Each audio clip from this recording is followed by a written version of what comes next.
Hi, everybody. I'm Ro from the Literacy Center, and today I'm going to read for you a folk tale.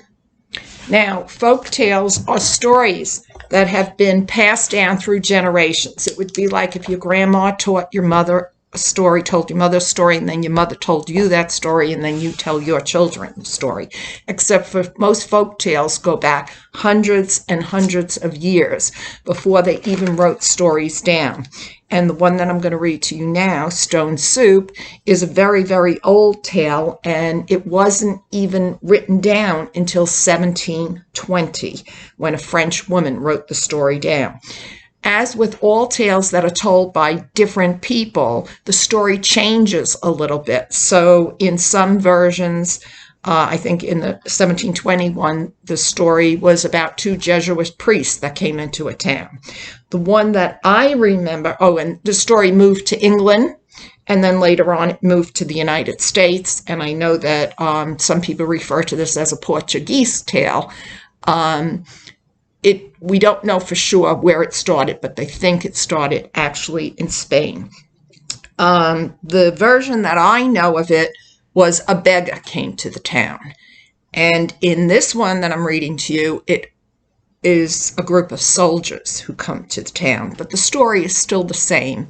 It's all about stone soup and how some very clever people managed to get some food when the village people did not want to give them anything. I'm going to use my glasses for this story. So, okay. So this one is retold by Marsha Brown. She put this book together, but of course she did not write the story. 3 soldiers trudged down a road in a strange country. They were on their way home from the wars. Besides being tired, they were hungry. In fact, they had eaten nothing for 2 days.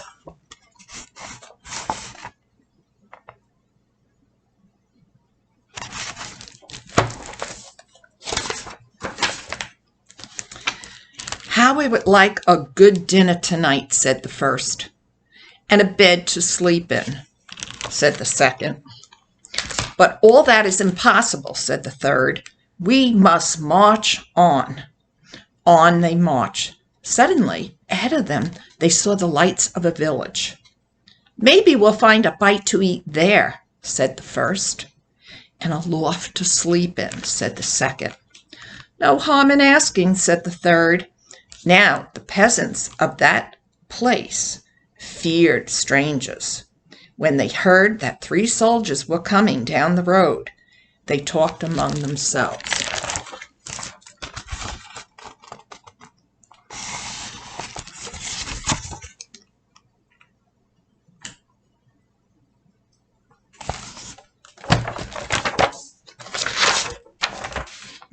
Here comes 3 soldiers. Soldiers are always hungry, but we have little food for ourselves. And they hurried to hide all their food. They pushed sacks of barley under the bay in the lofts. They lowered buckets of milk down the wells. They spread old quilts over the carrot bins. They hid their cabbages and potatoes under their beds. They hung their meat in the cellars. They hid all they had to eat, and then they waited.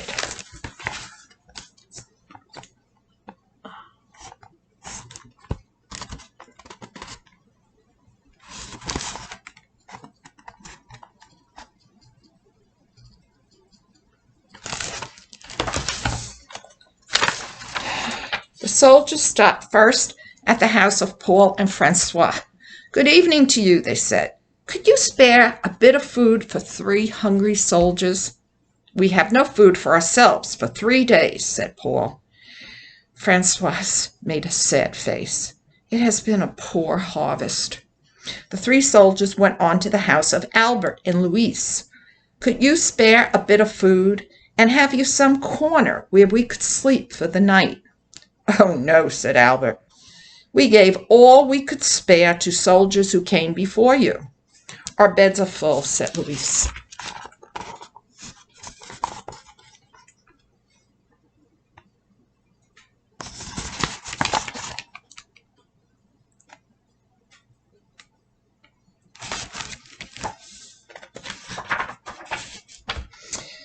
At Vincent and Marie's, the answer was the same. It had been a poor harvest, and all the grain must be kept for seed. So it went all through the village. Not a peasant had any food to give away. They all had good reasons. One family had used the grains for feed. Another had an old sick father to care for. All had too many mouths to fill.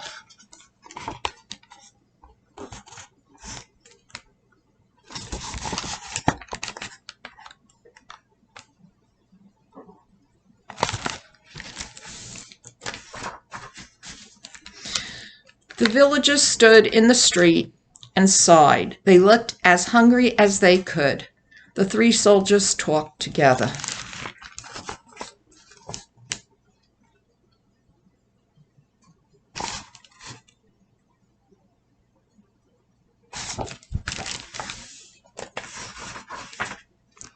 Then the first soldier called out, "Good people." The peasants drew near. "We are 3 hungry soldiers in a strange land. We have asked you for food, and you have no food. Well, then, we'll have to make stone soup." The peasants stared. Stone soup? That would be something to know about.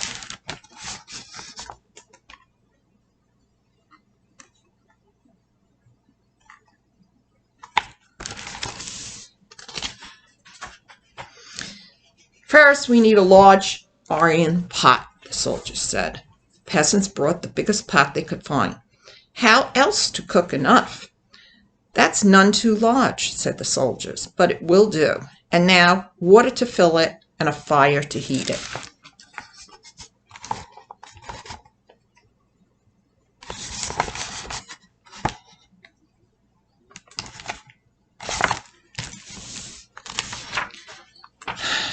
Took many buckets of water to fill the pot. A fire was built on the village square, and the pot was set to boil.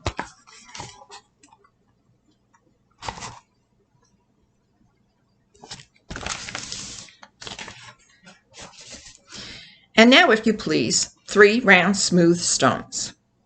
Those were easy enough to find. The peasants' eyes grew round as they watched the soldiers drop the stones into the pot.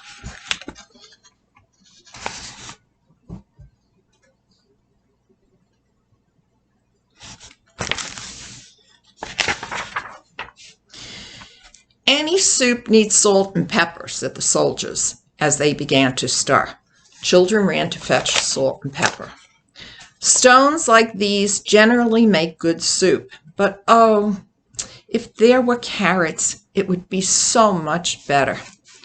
"Why, I think I have a carrot or two," said Francoise, and off she ran. She came back with her apron full of carrots from the bin beneath the red quilt.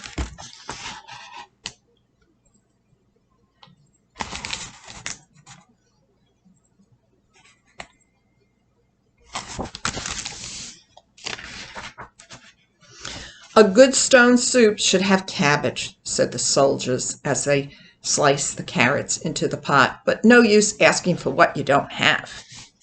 "I think I could find a cabbage somewhere," said Marie, and she hurried home. Back she came with 3 cabbages from the cupboard under the bed.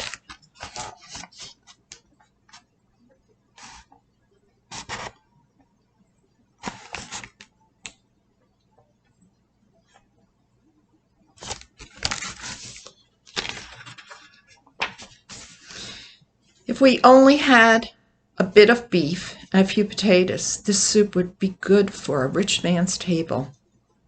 The peasants thought that over. They remembered their potatoes and the side of beef hanging in the cellars. They ran to fetch them. A rich man's soup, and all from a few stones? It seemed like magic.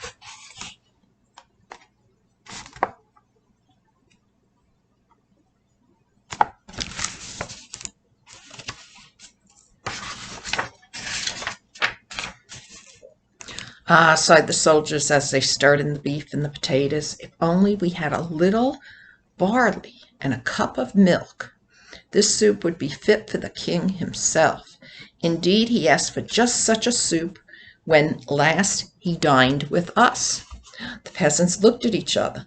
The soldiers had entertained the king? Well, But no use asking for what you don't have, the soldiers sighed. The peasants brought their barley from the lofts. They brought their milk from the wells. The soldiers stirred the barley and milk into the steaming broth while the peasants stared.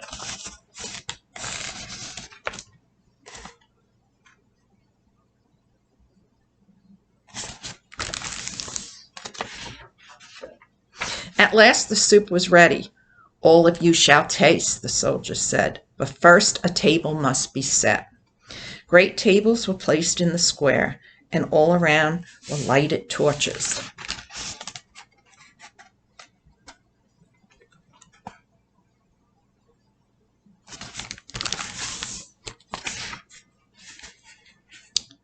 Such a soup!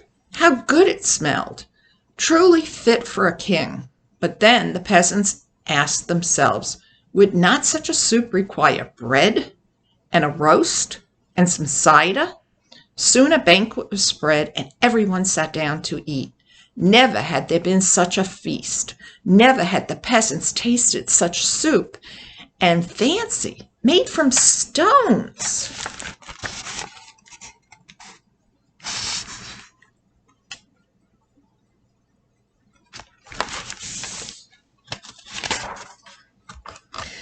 They ate and drank and ate and drank, and after that they danced. They danced and sang far into the night.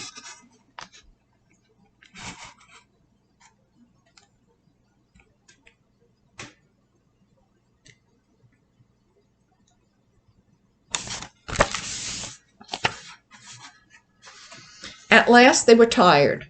Then the three soldiers asked, is there not a loft where we could sleep? Let three each wise and splendid gentlemen sleep in a loft? Indeed, they must have the best beds in the village.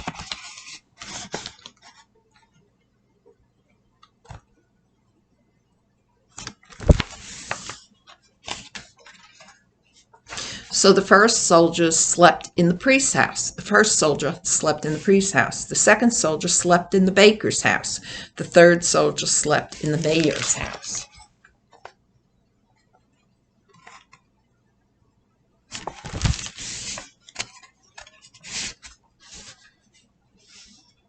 In the morning, the whole village gathered in the square to give them a send-off. Many thanks for what you have taught us, the peasants said to the soldiers. We shall never go hungry now that we know how to make soup from stones.